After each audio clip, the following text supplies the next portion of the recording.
ഞാൻ മാവ് കുഴച്ച് കൈകളിൽ തഴമ്പ് വന്നിരിക്കുന്നു ഉപ്പാ എന്ന് പറയുമ്പോൾ ഉപ്പ ചോദിക്കുകയാണ്, എന്ത് പറ്റി?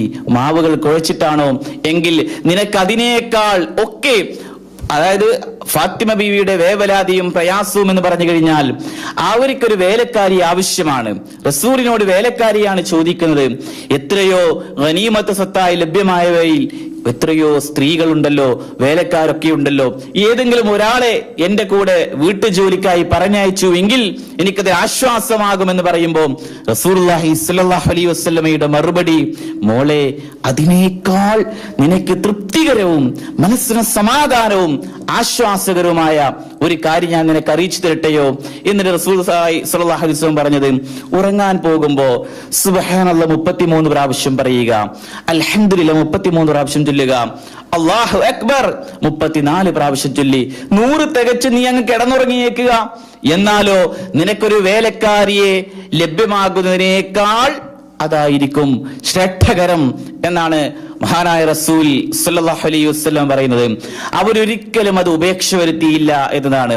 മഹാനായ അലി ഇബ്നു അബീ ത്വാലിബ് റളിയല്ലാഹു തആല അൻഹു അതുപോലെ അത് അനുകരിച്ച് മുന്നോട്ട് പോയി.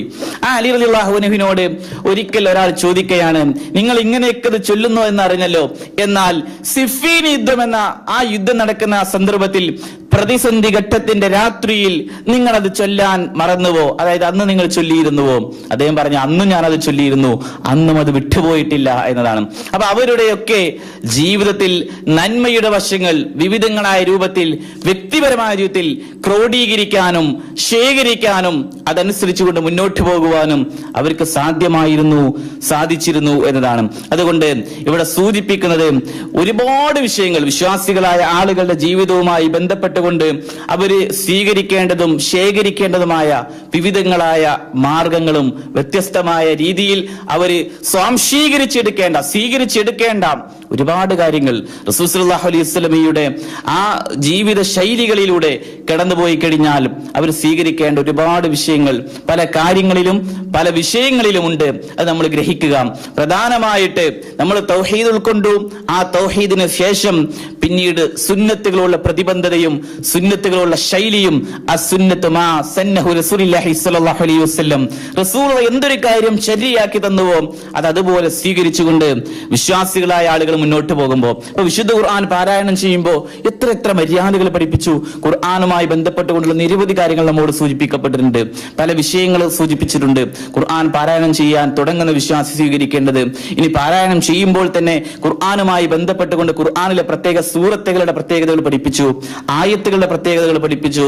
അതോടൊപ്പം തന്നെ ആയത്തുകളിൽ തന്നെ ഓരോന്ന് ഉറങ്ങുന്ന സമയത്ത് ഓതേണ്ടത്, അതുപോലെ നമസ്കാരത്തിന്റെ ശേഷമാവട്ടെ, ഇനി അതല്ല വിവിധങ്ങളായ സമയങ്ങളിലും സന്ദർഭങ്ങളിലും ഒക്കെ ഓരോ തരത്തിലുള്ള കാര്യങ്ങൾ മഹാനായ റസൂൽ സ്വല്ലല്ലാഹു അലൈഹി വസല്ലം പഠിപ്പിച്ചുവെങ്കിൽ നമ്മൾ ശ്രദ്ധിക്കാനായി ചില വിഷയങ്ങൾ മാത്രം നിങ്ങളുടെ ശ്രദ്ധയിലേക്ക് കൊണ്ടുവരികയാണ്. ഇപ്പൊ വിശ്വാസികളായ ആളുകൾ ദൈനംദിന ജീവിതവുമായി ബന്ധപ്പെട്ട് എത്രയോ യാത്ര ചെയ്യുന്നവരായ ആളുകളാണ്.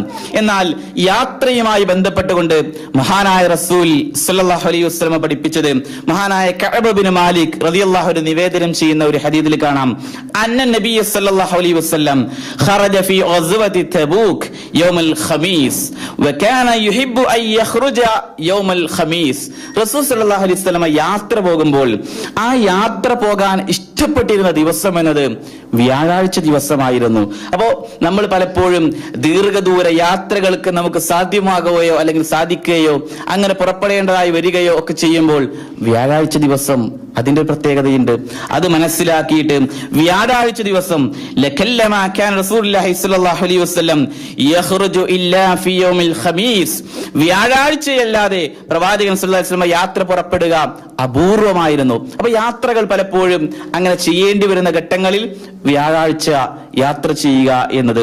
പിന്നെയോ മഹാനായ റസൂൽ സ്വല്ലല്ലാഹു അലൈഹി വസല്ലം അവിടുന്ന് പഠിപ്പിക്കുകയാണ്, വിശ്വാസികളായ ആളുകൾ അവരുടെ യാത്രയിലും യാത്രയുമായി ബന്ധപ്പെട്ടുകൊണ്ടുള്ള മര്യാദകളിൽ, നമ്മുടെ ജീവിതത്തിൽ എത്രയോ വിദേശികളാണ് നമ്മൾ, ഇവിടെ വന്നുകൊണ്ട് പല പ്രദേശങ്ങളിലേക്കും പല ഭാഗങ്ങളിലേക്കും പലപ്പോഴായി യാത്ര ചെയ്യുന്നവരായ ആളുകളാണ്. ആ യാത്രയിൽ വിശ്വാസികളായ ആളുകളെ സംബന്ധിച്ചിടത്തോളം ഒഴിച്ചുകൂടാൻ കഴിയാത്ത ഏറ്റവും ഒന്നാമത്തെ സംഗതി ഇത് പ്രാർത്ഥനയാണ്.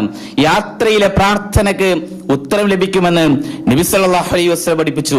3 പ്രാർത്ഥനകൾ ഒരിക്കലും അള്ളാഹു നിരാകരിക്കുകയില്ല എന്നതാണ്.